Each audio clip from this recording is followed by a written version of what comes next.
Welcome. Today we're going to be reviewing the extended stay workflow in HST eChart.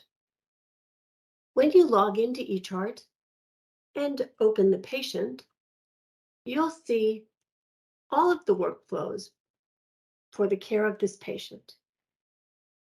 Today we're going to be reviewing the 23-hour stay or extended stay workflow.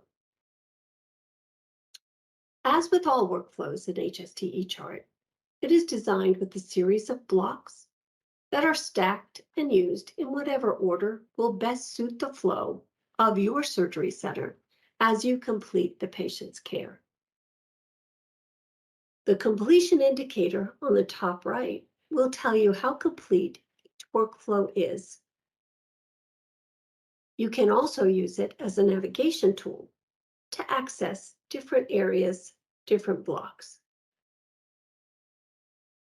Let's go ahead and work through. The first block we come on is the allergy block. In HST eChart, wherever the allergy block appears, the user is required to review it. You have your room in, which will populate the room out time for the previous workflow. So if the patient came from PACU and comes into eChart, it will backfill PACU. Your physician orders come as an order set, usually signed by the provider. You can select all, or you can select just the few you'd like to sign and sign it by tapping. Once you've signed, your signature will appear in the signing nurse column. Also in HST eChart, behind the scenes, there is always a drug allergy check being done for you. It takes the allergies that the patient has, their home medications, and any medication that you might be administering, and it will do a med check for you. The green check indicates there are no issues. The yellow triangle indicates there should be caution when administering this medication, especially in conjunction with other medications that the patient is receiving. In this case, to view the information in the yellow caution, you tap on the lock button and it will allow you to view only the med check status. And it clearly states that this could cause moderate to severe decrease in the patient's respiratory effort.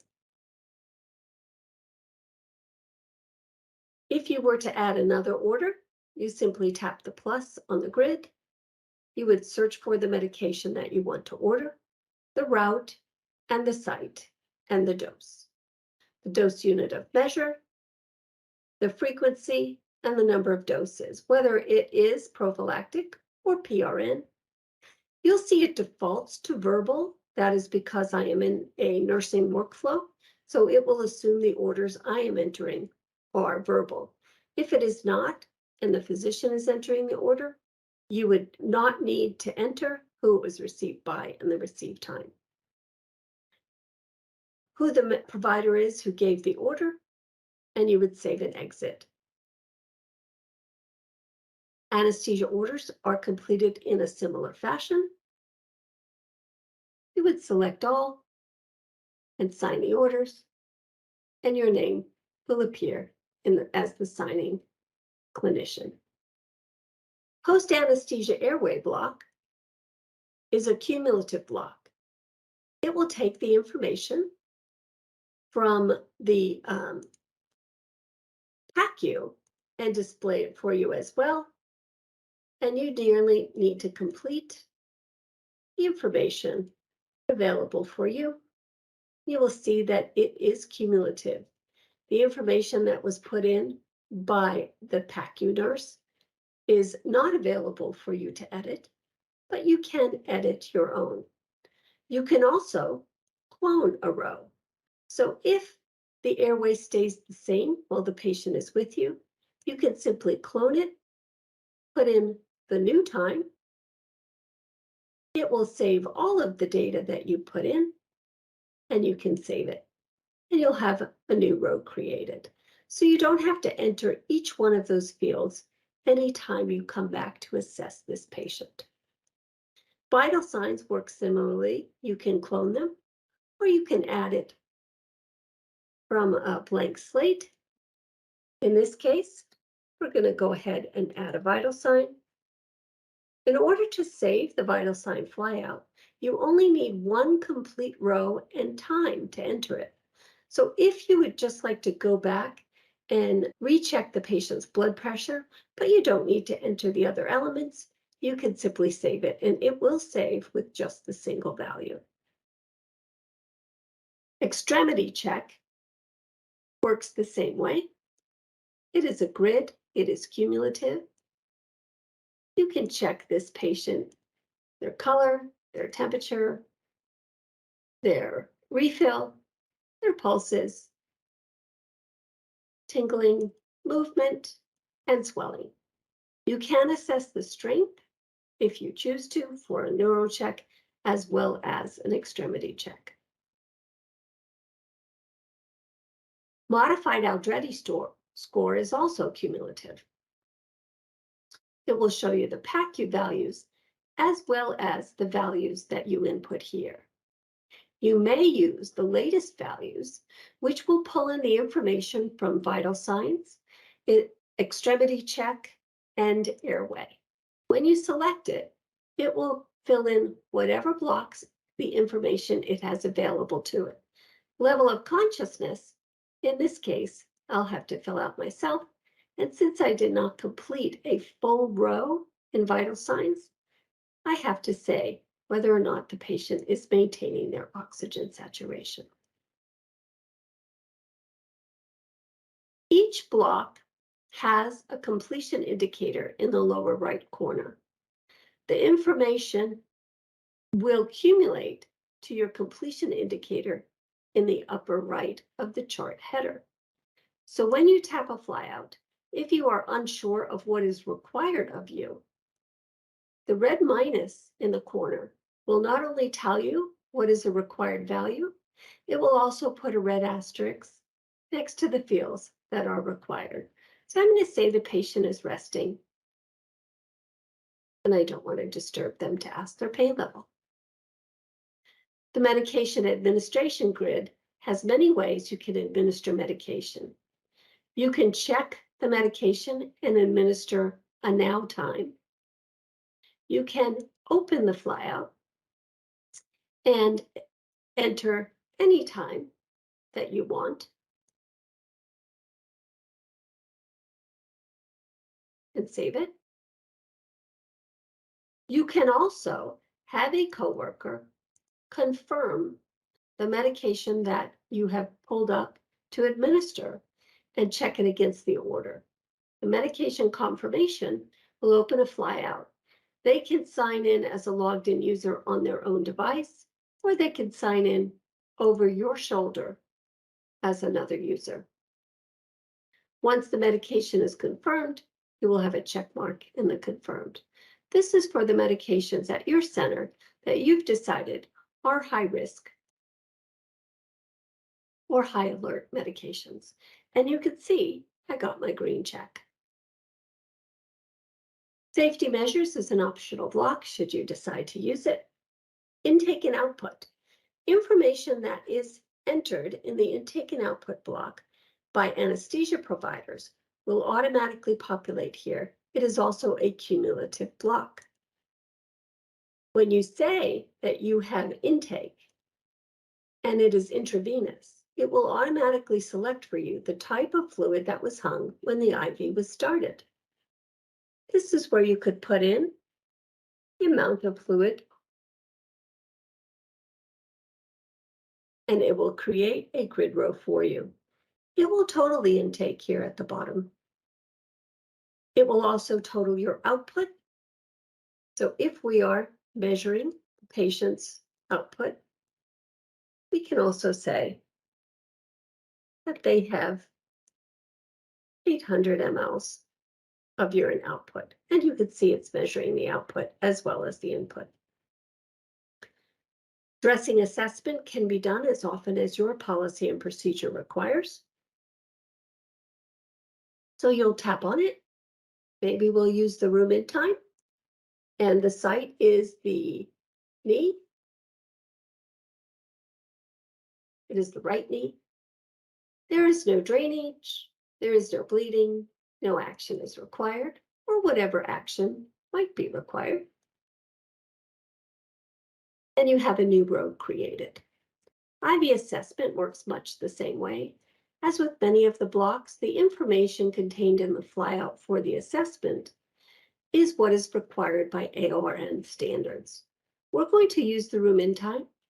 We're also going to use the IV insertion data. The IV insertion block was in the pre-op workflow, but when I check this, it will populate where the IV was located, the gauge, the type of fluid, and it's up to me to say what size bag is currently hanging, whether it is patent or occluded, what the IV rate is, and an assessment of the skin, the sensation, and the dressing, and any action that might be necessary. To have this block open to you, you need only select the action or intervention button, and then you may enter your free text here.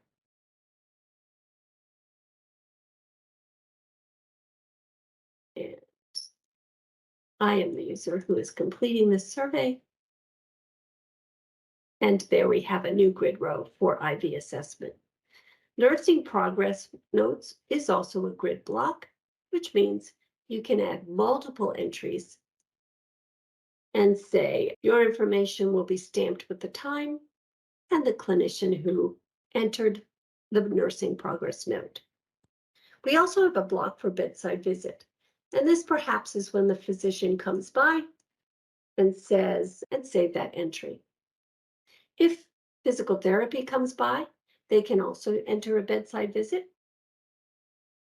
IV discontinued, the site condition, and the dressing. Discharge instructions, excuse me, the data in discharge instructions are created by the center. You can have a set of instructions or just a single instruction.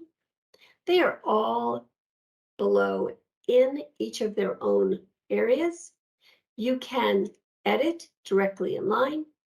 You can review it with the patient, and you can have the patient sign it.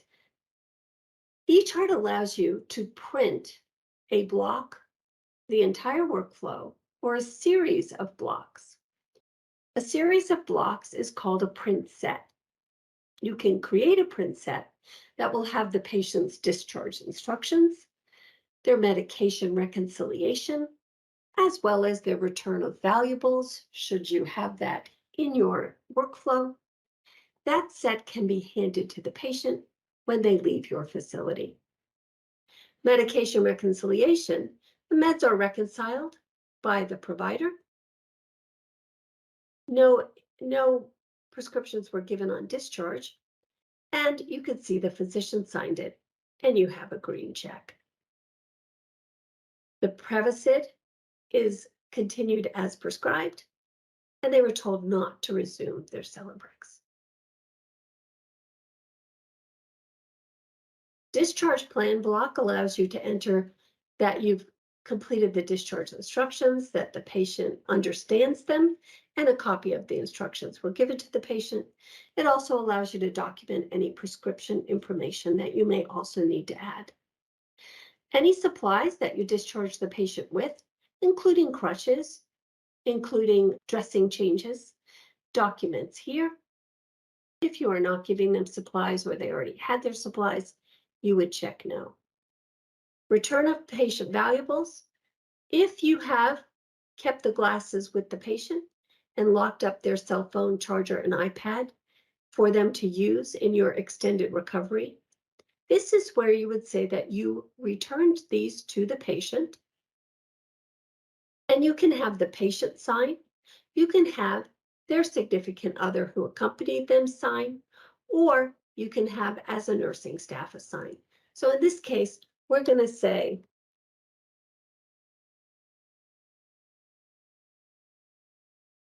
this sister, Helen Ballard, signed directly on my tablet with the touch screen and a stylus. And I got my green check. The patient's status is a block that will communicate with the patient locator found on the scheduling tab. The patient status can be ready for discharge, or you can create any statuses that you might like to apply. For us, we have the patient is ready for discharge and they're ready for the family to come and visit. The discharge status, discharge to dropdown, is populated by the CMS required fields for discharge. It defaults to home or self-care, and the information in this block populates a report and practice management for your quality indicators for your transfers. You would put your time, the discharge nurse, how they were brought to the car, and who they were in care of. The staff block populates automatically from the room in time and the room out time. However, should you need to adjust the discharge time, the change time of your staff, you can add staff again via the plus button, and you can edit the times via the time pencil. Supplies used once confirmed flow immediately to the inventory management system in practice management.